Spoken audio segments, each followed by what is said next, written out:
أول محاولة كانت محاولة الأستاذ محمد فتحي عثمان رحمه الله، دكتور محمد فتحي عثمان. ده أول محاولة جادة جوه الإخوان، مش حاجة عن فرد، عن تاريخ البنا نفسه، لا، عن تاريخ الجماعة تفصيلا. وجمع مجلات ودوريات ووثائق إشولة.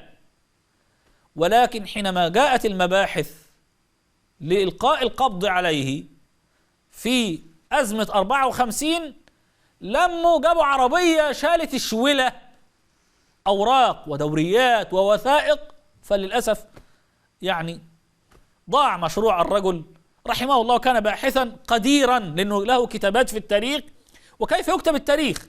فدي كانت أول مرحلة بعد وفاة الأستاذ البنا لكتابة تاريخ الجماعة. كان من المجموعة اللي هربت في 54 قبلها إلى الخارج الأستاذ عبد الحكيم عبدين، وهو زوج أخت الأستاذ البنا، زوج فاطمة أحمد عبد الرحمن البنا. وهو كان هربان، فعبد الناصر أسقط جنسية الأستاذ عبد الحكيم عبدين وضارب به الأمر إلى أن ظل فترة في لبنان. فإخوان لبنان جاءتهم فكرة أن يسجلوا التاريخ معاه، فسجلوا معه وقفات ومحطات من تاريخ الإخوان المسلمين. دي أول محاولة تسجيل تاريخ الإخوان تسجيلا صوتيا، دونوه هم وسجلوه وسجلوا هذا التاريخ. واستفاد في جزء منه الأستاذ جمعة أمين مع المجموعة اللي اشتغلت معاه في كتابه أوراق من تاريخ الإخوان. لكن دي محاولة لم تكتمل، مش كاملة. في بداية السبعينيات في محاولة أخرى حاول فيها التنظيم الدولي للإخوان المسلمين وقتها. حاول مع مين؟ انتقوا وبحثوا في الإخوان من بالخارج يعني عنده مقدرة على الكتابة، فاستقر الأمر على فضيلة الشيخ يوسف القرضاوي أن يستكتب ليكتب تاريخ الجماعة، جماعة الإخوان المسلمين. طلب منه هذا الطلب، وطلب منه طلب ثاني، وكانوا طلبين في رسالة من المسؤول عن الإخوان وقتها الدكتور محمود أبو السعود رحمه الله، كان مسؤول عن إخوان أوروبا والإخوان في الغرب، وكتب له رسالة يطلب منه طلبين اثنين. وشفت رد الرسالة ورد الرسالة من الشيخ القرضاوي، لعل يعني أن نأتي بنسخة منها إن شاء الله. كان طالب منه إيه في الرسالة الدكتور محمود بن الشيخ القرضاوي؟ طلب منه طلبين: واحد، أن يكتب تاريخ الإخوان المسلمين وينشط لهذا. اثنين، أن يقبل بأن يتولى منصب المرشد العام للإخوان المسلمين. كان ساعتها الأستاذ الهضيبي توفي ولم يخرج بقية الإخوان من السجون. فرد الشيخ القرضاوي حفظه الله بالاعتذار عن الأمرين. اعتذر عن المرشد وقال الإخوان جماعة سياسية وجماعة دعوية، وأنا داعية لا أحسن، ده عبارة الشيخ القرضاوي في خطابه، لا أحسن العمل السياسي أنا، لكن إذا أردت أن أدير العمل السياسي أحتاج إلى من يديرني، فهذا وهذا ما لا أقبله، إن أنا ما أقبلش دي. واعتذر وقال أنا يعني أريد أن أكون ملكا للأمة، عالما للأمة كلها، ولكن أنا أقترح عليكم شخصية أخرى لعلها تكون أفضل مني. قال له مين؟ قال له الشيخ الغزالي. قال له لكن الشيخ الغزالي في شرخ بينه وبين الإخوان، يعني واخد مساحة معينة من الزعل، وإن كان تصافت النفوس، بس يعني لعل أنت وجودك في الإخوان هيقبل وقتها.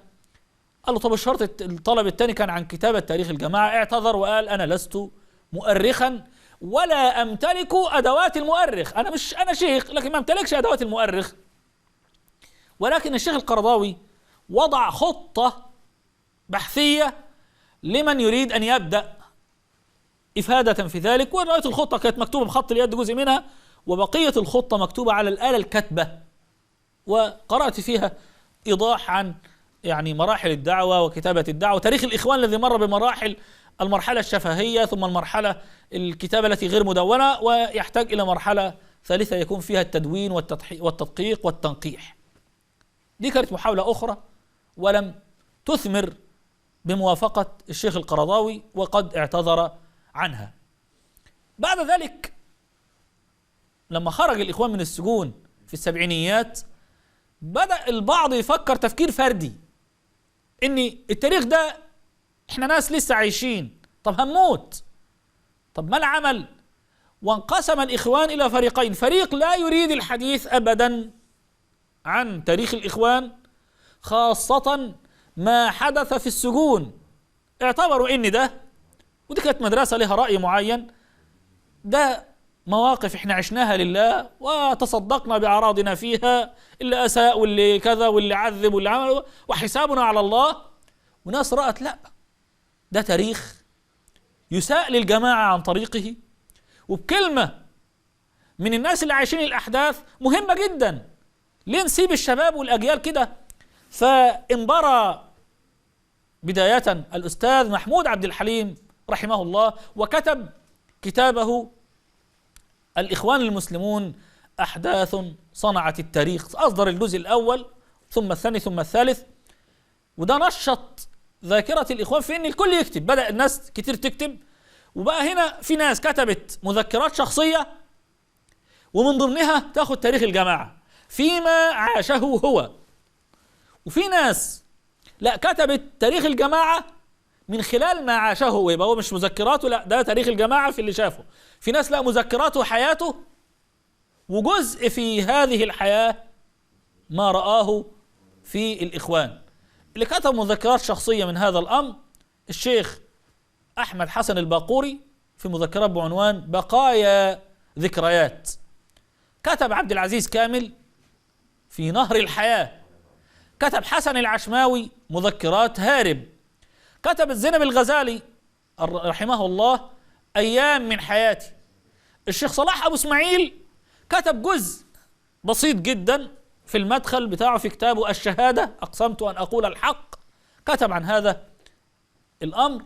كتب بعض الناس كذلك كتبوا بعض كتابات يعني ما بين الفردية عن مذكراتهم وما بين أحداث معينة تناولوها. في ناس تناولت أحداث خاصة يعني حاجة واحدة زي التنظيم الخاص مثلا، فكتب عنه الأستاذ أحمد عادل كمال النقط فوق الحروف، كتب الأستاذ محمود الصباغ التنظيم الخاص، وكتب بعد منه كتاب تاني اسمه التصويب الأمين، وده مهم جدا لأنه فيه تفصيلات مش في الأول. وكتب بعض الناس عن ذكريات لا مذكرات زي الأستاذ عمر التلمساني، كتب ذكريات لا مذكرات، كتب أيام مع السادات، كتب قال الناس ولم أقل عن حكم عبد الناصر. والأستاذ محمد حامد أبو النصر كتب عن مرحلة معينة عن سر الخلاف بين الإخوان وعبد الناصر. وهكذا في ناس خدت مراحل زي كذلك عبد المنعم عبد الرؤوف كتب أرغمت فاروق على التنازل عن العرش، خد مرحلة معينة وهروبه فيما بعد والنظام الخاص. كتب يعني بعد كده تأثرا بمحمود عبد الحليم اللي كتبوا تاريخ يكمل هذا الأمر، كتب طبعا الأستاذ صلاح شادي جزئين صفحاته من التاريخ، جزء أول عن تجربته مع الأستاذ البنا وهذا التاريخ، والجزء الثاني كان عن التنظيم الخاص، وكان نقاش بينه وبين عبد العظيم رمضان اللي هنتكلم عن كتابته أيضا.